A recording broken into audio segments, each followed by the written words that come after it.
one, because the guy was grateful enough and gracious enough to give it to me, and also just reading it and just, it's good to know that, the people that's laid down and the word is being so great, so that was just a pretty cool moment for me, and just to have that insight right there. Looked like you had a brief moment to go over and say hi to Jokic. Is there like a certain level of respect between champions and MVPs, all the playoff battles, It's all the that? utmost respect. Yeah. I mean, for the grace of the game, for the grace of today, for me, for the grace of the past, for the grace that come, after. Jokic is one of the greatest players to ever play this game, and for me to see him go over and just pay my respect, that's easy. That's easy. You've played thousands of games probably combined between international and NBA. That Serbia semifinal game, like, you rank it? It's one of the greatest games I ever played in. It's one of the greatest games I ever played in. I played in a lot of great games, NBA Finals games, Olympic games, high school games, regular season games. That ranks right up there, one of the greatest games I ever played in. And it's something I would never forget that moment. When you think about, like, player greatness and stuff like that, how important is it for a great player to make others better? And I think, what kind of trust and persistence does that require? I don't know. I can't speak for other great players. I mean, we've had a lot of great players who play this game. So many. I can speak for me, and I know that being a triple threat on the floor, breathing, and giving confidence to my teammates is something I've always wanted to do. Something I've always wanted to give. I believe that if I can instill confidence in my teammates, then it's only going to help my job a lot easier. And they're going to want to do so many things for you out on the floor. So I'm only one guy on the floor. You win games by a team. You win championships as a team. You do things as a team. And I've always, me personally, as a leader, as someone that sees so many eyes and drives so much attention throughout my career, I've always tried to instill confidence in my teammates. That's always how I've been throughout my whole. Not even even as a pro, just when I ever started playing basketball. This has been Murray's best start to the season. Obviously, you've had a lot of battles with both him and Joker. Just kind of what have you made of how he's kind of handled this injury absence for Jokic, and do you think it's time for him to be a first-time All-Star this season? That's not. I don't know. I mean, I think I've seen his numbers as of late because we scouted him today, and he's been playing exceptionally well, shooting the ball at a high level, scoring at a high level. They've been able to stay afloat. They've won some big games without Jokic. I think he's an all-star player for sure. Depending on his injuries or whatever the case may be, but when he's on the floor, he's an all-star point guard. He's an all-star caliber player. But that's for the coaches to decide. I think he's an all-star. He's playing great basketball. Last question. You wanted your team to play more after Portland. No, I didn't say that. I didn't want him to play more. He's been playing more than he should. I mean, how have you felt about not just for his points, but how the team has lined up with him on the floor to get the best version of him? I mean, he's a smart basketball player. If you watch him anytime through college, if you watch him any of the moments that he's gotten in the NBA, or either with Brooklyn, or if you watched him, obviously my son plays a lot in the G League, bouncing back and forth. We've seen him. He's a smart basketball player. He knows how to play the game. And his IQ correlates to this level. So, it's great to see that, the coaches have, believed in him over the last 3 games, and he's shown what he's capable of doing. So, he's an NBA player here first. That's something that's a lot of time half the battle, and then this game will speak for itself. Thanks, Eldred. Yeah. So, the points and assists can stand out, but you had 13 defensive rebounds. I know Aiden didn't play in the second half, but was there anything that you noticed about during those possessions and any kind of extra effort to make sure that you were involved there? Yeah, just trying to get more rebounds. Obviously I'm a guard, but lately I haven't been having a lot of rebounds. So if I get some more rebounds, that helps my team. So just wanted to get some rebounds more. What kind of lift did you guys get in the fourth quarter from Marcus, and I guess really the second half, where once they started to blitz on you a little bit more, it seemed like he was an outlet? Yeah, no, he was great. He was playing great. Obviously, we know he's always locked on defense, but the way he performed in that fourth quarter, hit some big shots, hit 2 big threes, then got fouled on the 3. That was basically winning the game for us. Luka, JJ was saying after the game that there's been collaboration between you and him about getting you the ball in different spots so you can be decisive, get downhill, off-screen threes, things like that. What's that been like, and what do you feel like tonight in particular to get to your spots off the ball? Yeah, we've been working on that. Obviously, don't have to handle a lot of times. Gets me a breather too. So I think just all ball, it's been going better and better. DJ was talking about how important it is for the team to be connected, whether you're winning or you're losing, you're playing bad, you're playing good. For you as the leader on this team, how do you need to kind of like set that tone of making sure you're staying connected, no matter how like it actually looks basketball-wise? I mean, yeah, I think just keeping everybody together. I think we can easily go away after they scored 9 threes in like 8 minutes. It was a tough stretch for us. But we kept together. Just keep the energy high and keep everybody together. Luka, there was another kind of one of those stay together moments at the end of the first half. I think they scored 8 points like in 30 seconds. 30 seconds, yeah. With the technical foul. What was kind of, how did you see your group kind of maintain poise through that? And was that another one of those moments where you felt like maybe, even a week ago, like maybe you guys break? Yeah, it definitely was a big moment for us, and it shows the character of our team. Especially then, it was a terrible end of half for us, and we just stayed together. We talk about it in the locker room, and we stay together. This stretch, like 8 in a row on the road, coming off the struggles that you've had, and on the back end, the trade deadline looming. Just can you speak to the importance of trying to find some more consistency, and obviously what this means to have the good first step forward? You talk about this road trip coming on.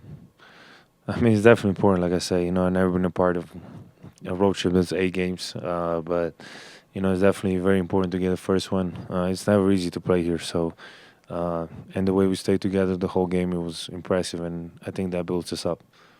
I think it's 2 straight games for you with attacking up to 13 on the season. Obviously, 16 is the suspension mark. Is that something where you start to change the way you interact with referees when you near that mark? I mean, I'm trying to get back that one back because the only thing I said, I got hit in the arm twice, and I shouldn't get attacked for that. So, but yeah. Attention on Murray has changed things. Well, it took him out of his rhythm. By the time he had taken a shot in the second half, it was well into the fourth quarter.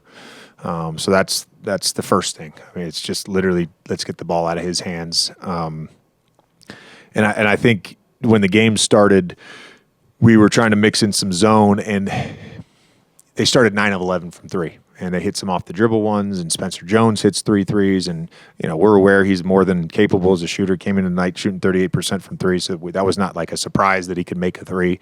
We were dialed on our personnel. Peyton Watson hit a step-back 3 from the court. So it was a little defeating to the zone. And the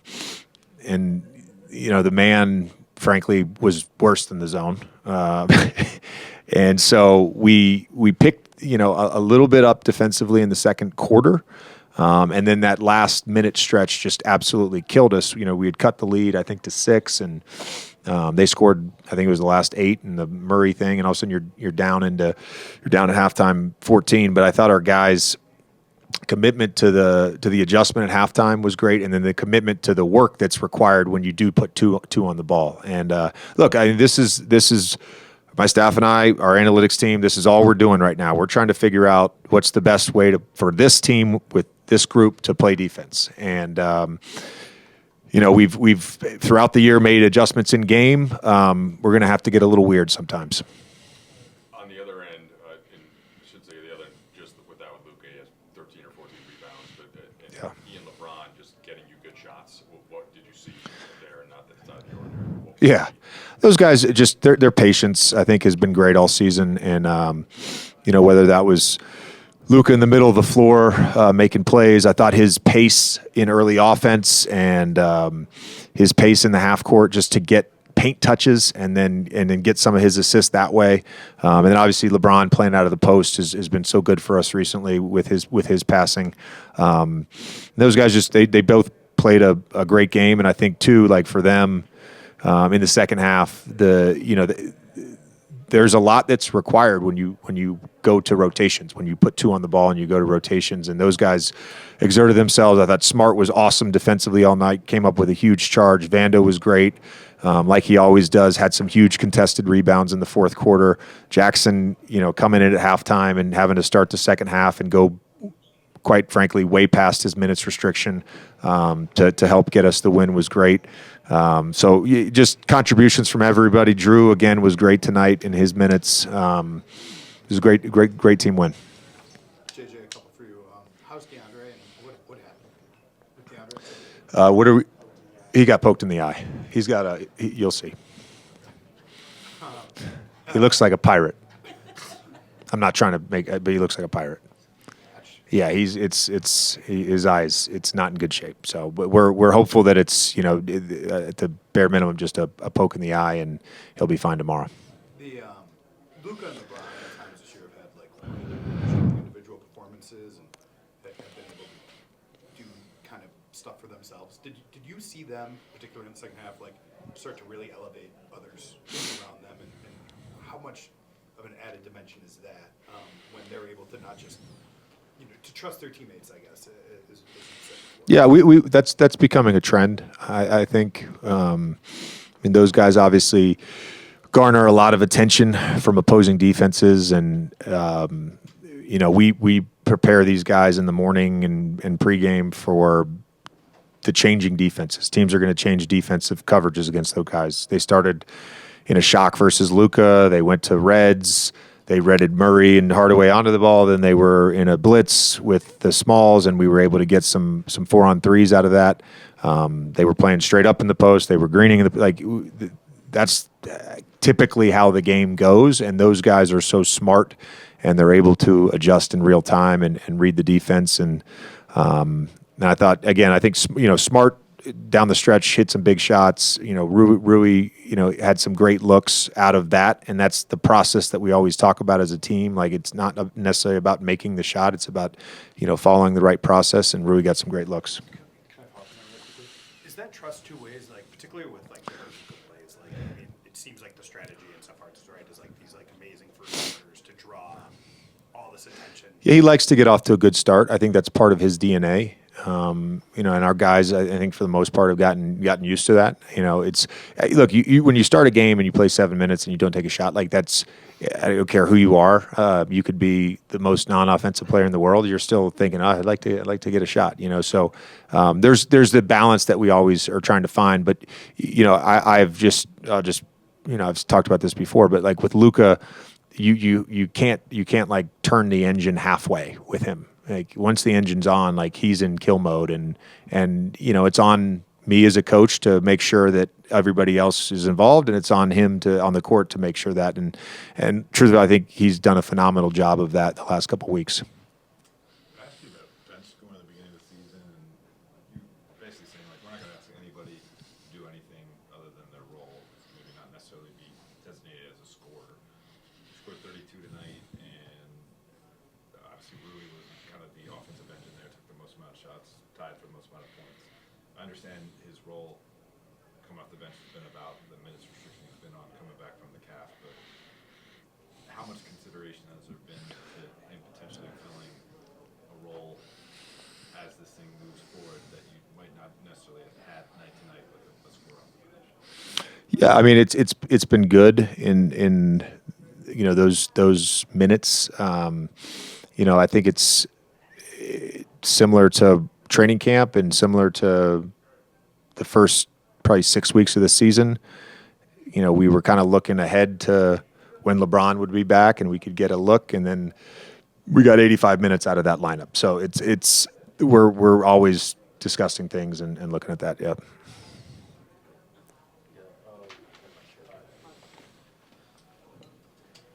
So 25-7 fast break tonight. That's kind of what stood out to me. The fact that y'all were able to play fast and be efficient in that, but also get back on defense. Like, what did you see from that, especially from Redick? It just felt like he was playing really decisive and really fast after a while in that game. Yeah, I mean, that's the pace I was talking about in the early offense with Luka. He's done that a little bit more recently. Tonight wasn't the first time that he's really gotten an outlet pass or gotten a defensive rebound and really pushed the pace. I think our guys in general are doing a better job of running. And then LeBron is a one man fast break. If he's kind of crossing over, he likes to run down that, we call it the Mack truck lane. And when we get him the ball in the middle of the floor with a head of steam, a lot of good things happen. How much do you like just having Luka off the ball, come off screens, either to get threes or to get to his floater? Basically, getting him in spots where he doesn't need a on-ball screen or to play ISO to get to where he needs to get to. Yeah, we've consistently increased the sort of looks on that. Doesn't always show up in second spectrum because it's direct versus indirect, but it's something that he wants. I think it was one of the games in Utah. It was one of our highest volume off-ball games up to that point in the season, and we talked after the game. He said, "I like all that stuff," and so we've been running a lot of that lately, and it's been really good. Thank you.